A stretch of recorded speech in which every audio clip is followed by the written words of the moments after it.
कि आखिर middle east के अंदर एक के बाद एक जिस तरीके से जंग इजराइल की तरफ से लड़ी जा रही है, आखिर क्या वो स्ट्रैटेजी है जिसके बाद ये कहा जा रहा है कि ये वो जाल है जिसके अंदर ईरान अब पूरी तरह से फंस चुका है?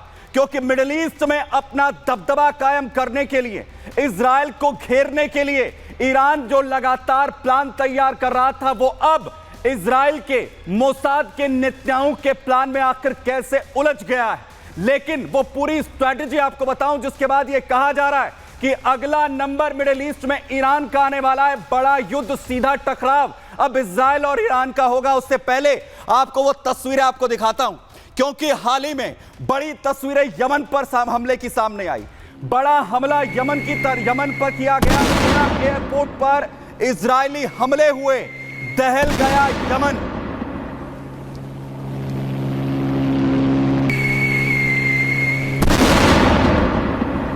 यह सीधा हमला सना एयरपोर्ट पर, जहां टावर के कैसे परखच्चे उड़ गए। न सिर्फ सना एयरपोर्ट बल्कि रनवे को भी टारगेट किया गया। और भगदड़ जब सना एयरपोर्ट पर मची, जिस दौरान ये बड़े हमले हुए, उस दौरान WHO के चीफ, वहां पर डायरेक्टर जनरल मौजूद थे। उन्हें भी अपनी जान बचाने के लाले पड़ गए। ये तस्वीर आप देखिए, जहां आखिर कैसे अपनी जान बचाने के लिए भागते हुए नजर आए WHO चीफ, जो डायरेक्टर जनरल, और WHO ने भी इन हमलों को लेकर बड़ा बयान दिया। ये सब जो हमले हैं जिसके बाद एक हुए, इनकी नौबत आखिर क्यों आई? क्योंकि यमन की तरफ से, क्योंकि हुती विद्रोहियों की तरफ से तेल अवीव में एक के बाद एक हफ्ते के अंदर 5 से 6 हमले किए गए। बड़े हमले लगातार इजराइल को टारगेट कर उकसावे की कार्रवाई होती रही।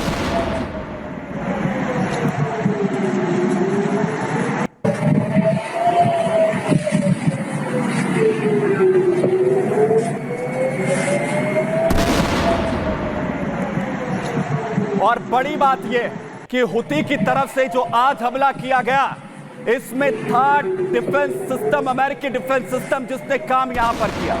वहीं दूसरी तरफ जो अब तीसरा युद्ध शुरू हो चुका है इजराइल का, जिसमें हुती विद्रोहियों को मिटाने के लिए लगातार अब इजराइल यहां पर एक्शन लेता हुआ नजर आ रहा है और बड़ी जो कार्रवाई है वो यहां पर की जा रही है। लेकिन ये हालात आखिर क्यों बन रहे हैं? इसके पीछे कहा जा रहा है कि इसके पीछे खामनेई का, यानी ईरान का पूरी तरह से हाथ है। ईरान ने लगातार अपनी प्रॉक्सीज को उकसाया, उन्हें पूरी स्ट्रैटेजी बनाने के लिए कहा और साथ ही साथ पूरे प्लान इजराइल को घेरने के लिए रचे। लेकिन अगली तस्वीर दिखाइए, नेतन्याहू जो लगातार उससे पहले पूरी स्ट्रैटेजी तैयार कर रहे थे मिडिल ईस्ट के अंदर, क्योंकि उन्होंने यह कहा था कि हम मिडिल ईस्ट का पूरा नक्शा, हाल ही में बड़ा बयान जो है नेतन्याहू ने दिया था, जिसमें कहा था कि आखिर कैसे नक्शा यहां पर बदल देंगे कि मिडिल ईस्ट का जो नक्शा होगा। और इसी जाल में फंसता हुआ इजराइल के अब ईरान नजर आ रहा है। पूरा चक्रव्यूह आखिर किस तरीके से रचा गया इजराइल की तरफ से आपको बताता हूं, और अब कैसे उसमें फंसता हुआ नजर आ रहा है ईरान। दरअसल इजराइल के चक्रव्यूह में अब ईरान फंस चुका है। ईरान पहले ईरानी प्रॉक्सी हमास और हिजबुल्लाह की कमर इजराइल ने तोड़ी। उसके बाद फिर सीरिया में असद सरकार का जो तख्ता पलट है वो कर दिया गया। सीरियाई सेना के हथियार हों, डिपो हों, या फिर जो सैन्य ठिकाने हैं, उन्हें तबाह कर दिया गया इजराइल की तरफ से। वहीं सीरिया में असद के जो सैन्य अड्डे हैं वो ईरान की दरअसल ढाल बने हुए थे, क्योंकि कहा यह जा रहा है कि ये सीधे हमले आखिर इससे पहले इजराइल की तरफ से क्यों नहीं किए गए। ढाल की तरह ये सैन्य अड्डे काम कर रहे थे। सीरिया में ईरान समर्थित थी बशर अल असद की सरकार, जो ईरान को बचाने का कहीं ना कहीं काम कर रही थी। वहीं ईरान पर इजराइल का डायरेक्ट अटैक करना इन सिचुएशंस में बेहद मुश्किल था।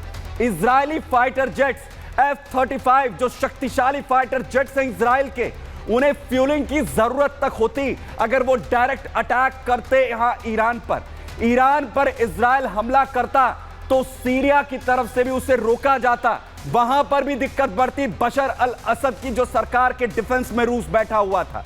सीरिया में रूस के कई एयर डिफेंस सिस्टम्स लगातार तैनात थे, उन्हें खत्म करने की बेहद जरूरत थी।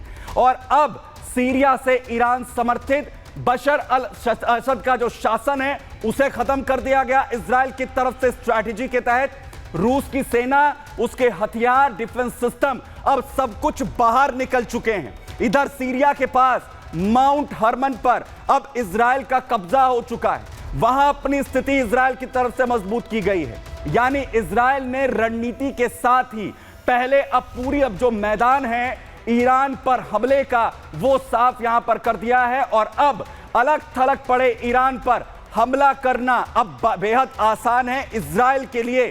यमन में भी ईरान के प्यादे हुती में हाहाकार इस वक्त मचा हुआ है। इजराइल अब लाल सागर में हुती पर लगातार हमले कर रहा है। यानी ईरान के खात्मे के लिए पहले उसके प्रॉक्सीज को खत्म किया इजराइल ने, उसके बाद अब ईरान पर हमले की तैयारी यहां पर की जा रही है। और वहीं दूसरी तरफ आपको बड़ी स्टेटमेंट जो इजराइल के मोसाद चीफ की तरफ से दी गई है। उनका कहना है कि सिर्फ यमन पर बड़े हमले से काम नहीं चलेगा। यह बड़ी जानकारी इस वक्त मैं आपको दे रहा हूं। ईरान पर मोसाद चीफ की तरफ से बड़ा बयान यहां पर दिया गया। मोसाद चीफ डेविड बार्निया क्या कह रहे हैं? वो कहते हैं कि मोसाद चीफ की हुती पर सिर्फ हमला करने से काम नहीं होगा, ईरान पर भी अब हमले यहां पर होने चाहिए। डेविड बार्नियर ने नेतन्याहू से दरअसल सिफारिश भी यहां पर की है और वो ये कह रहे हैं कि जो इनकी ये प्रॉक्सीज है और जिस तरीके से लगातार ईरान की तरफ से इन्हें भड़काने की और लगातार इजराइल के खिलाफ इस्तेमाल करने की कोशिश हुई, तो अब अगला हमला ईरान पर होना चाहिए। क्या कह रहे हैं डेविड बार्निया? डेविड बार्निया कहते हैं नेतन्याहू के सामने वो अपना प्लान दरअसल यहां पर रखते हैं, इजराइल और ईरान पर हमला करने पर ध्यान केंद्रित करे। इजराइल अब ईरान को अपना टारगेट बनाए। यमन में की जगह ईरान पर अब एक्शन होना चाहिए। सिर्फ यमन पर टारगेट करने से काम नहीं होगा, सिर्फ यमन या फिर हुती पर हमला करने से काम नहीं होगा। इनके आका यानी ईरान को निपटाना ही होगा, जिसके बाद इजराइल अपनी जो सुरक्षा है वो मजबूत यहां पर कर सकता है। ये मोसाद चीफ की तरफ से नेतन्याहू के सामने प्लान रखा गया। उन्होंने कहा कि दुश्मन सिर यानी कि इजराइल पर हमला करना जरूरी है, दुश्मन के सर को पूरी तरह से काटना होगा। हुतियों के मिसाइल अटैक से मोसाद चीफ दरअसल भड़के हुए हैं, क्योंकि हाल फिलहाल में यमन की तरफ से एक के बाद एक बड़े हमले यहां जिस तरीके